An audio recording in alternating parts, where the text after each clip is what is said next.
नमस्कार। आज हम लोग स्टैटिक जीके में अपने प्रसिद्ध शास्त्रीय नृत्य यानी क्लासिकल डांस के रूपों के माध्यम से भारत की यात्रा करेंगे। क्लासिकल डांस को समझने से पहले हमें भारत के बारे में थोड़ा जानना होगा। भारत एक सांस्कृतिक रूप से समृद्ध देश है, जहां लगभग हर राज्य की अपनी भाषा, व्यंजन यानी फूड और नृत्य यानी डांस के रूप होते हैं। जब नृत्य की बात आती है तो भारत में पारंपरिक, शास्त्रीय यानी क्लासिकल, लोक और जनजातीय नृत्य शैलियाँ हैं और सभी बस अद्भुत हैं यानी मनमोहक हैं। प्राचीन काल में देश में उत्पन्न सभी अविश्वसनीय शास्त्रीय नृत्य में से भरतनाट्यम सबसे पुराने और सबसे लोकप्रिय है। तो सबसे पहला हम लोग भरतनाट्यम क्लासिकल डांस फॉर्म को समझेंगे। भरतनाट्यम तमिलनाडु का डांस फॉर्म है, जिसे अन्य सभी शास्त्रीय नृत्य शैलियों की मां के रूप में भी जाना जाता है और ये भरतनाट्यम को देश का सबसे पुराना नृत्य रूप यानी डांस फॉर्म भी माना जाता है, जिसकी उत्पत्ति तमिलनाडु में मंदिर नर्तकियों से हुई थी। नृत्य भाव, संगीत, ताल और ताल का शुद्ध संगम इस डांस फॉर्म में होता है। इसी तरीके से हम लोग दूसरा क्लासिकल डांस कथक को अब समझेंगे। ये उत्तर प्रदेश का डांस फॉर्म है। शास्त्रीय भारतीय नृत्य का एक और लोकप्रिय और मान्यता प्राप्त रूप है कथक, जो उत्तर भारत में उत्तर प्रदेश से उत्पन्न हुआ।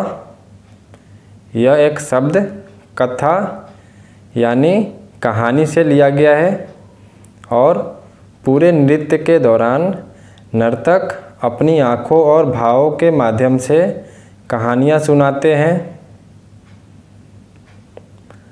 उसी तरीके से तीसरा क्लासिकल डांस फॉर्म कथकली, जो कि केरल के डांस फॉर्म है, साउथ इंडिया के दक्षिण भारत का ये एक डांस फॉर्म है। यह संभवतः शास्त्रीय भारतीय नृत्य के सबसे आकर्षक, नाटकीय और विस्तृत रूपों में से एक है। कथकली की उत्पत्ति दक्षिण भारतीय राज्य केरल में हुई थी, जिसे 17वीं शताब्दी के दौरान भगवान के अपने देश के रूप में भी जाना जाता है। नृत्य का प्रदर्शन करने वाले कलाकार को विस्तृत मेकअप करने यानी जो कलाकार होते हैं वो बहुत डिटेल में मेकअप करते हैं, भारी पोशाक पहनते हैं और सबसे महत्वपूर्ण बात, उनके इशारों पर काम करना होता है। यानी ये डांस फॉर्म में इशारों पर डांस किया जाता है। अब हम लोग देखते हैं कुचिपुड़ी। ये डांस फॉर्म आंध्र प्रदेश का है, जो कि फिर से दक्षिण भारत का एक डांस फॉर्म है। कुचिपुड़ी को भारतीय शास्त्रीय नृत्य के सबसे कठिन रूपों में से एक माना जाता है, जो दक्षिण भारत के राज्य आंध्र प्रदेश से उत्पन्न हुआ था। इस रूप को सबसे कठिन माना जाता है। क्यों माना जाता है? क्योंकि इसमें धूप जलाने से लेकर पवित्र जल छिड़कने और प्रभु से प्रार्थना करने तक पूरे कर्मकांड की आवश्यकता होती है। इसीलिए इसे सबसे कठिन डांस फॉर्म माना जाता है। यानी एक ही डांस फॉर्म में इतने सारे कर्म करना होता है। अब हम लोग पांचवा क्लासिकल डांस फॉर्म मणिपुरी को देखेंगे। मणिपुरी, जो कि मणिपुर स्टेट पूर्वोत्तर भारत का एक क्लासिकल डांस फॉर्म है। ये नृत्य की उत्पत्ति हमारे पूर्वोत्तर राज्य मणिपुर से हुई थी और यह एक शुद्ध आध्यात्मिक अनुभव है। मतलब डांस का एक शुद्ध आध्यात्मिक अनुभव है और यह एक थीम आधारित शास्त्रीय नृत्य शैली है जिसमें रासलीला या हिंदू देवताओं जैसे इसमें राधा और कृष्ण के रोमांटिक अभिनय को दर्शाया जाता है। वेशभूषा और श्रृंगार यहाँ एक महत्वपूर्ण भूमिका निभाता है। आप लोग देख सकते हैं फोटो में। अब हम लोग क्लासिकल डांस फॉर्म के लास्ट फॉर्म यानी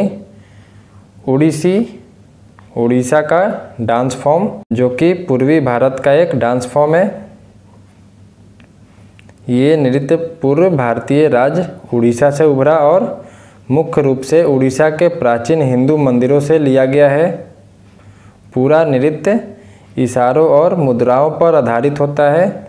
देख सकते हैं आप लोग पिक्चर में। और यह नृत्य भगवान शिव और सूर्य जैसे हिंदू देवताओं की पौराणिक कहानियों को व्यक्त करने के लिए किया जाता है। इसे भारत का सबसे पुराना जीवित नृत्य रूप भी माना जाता है।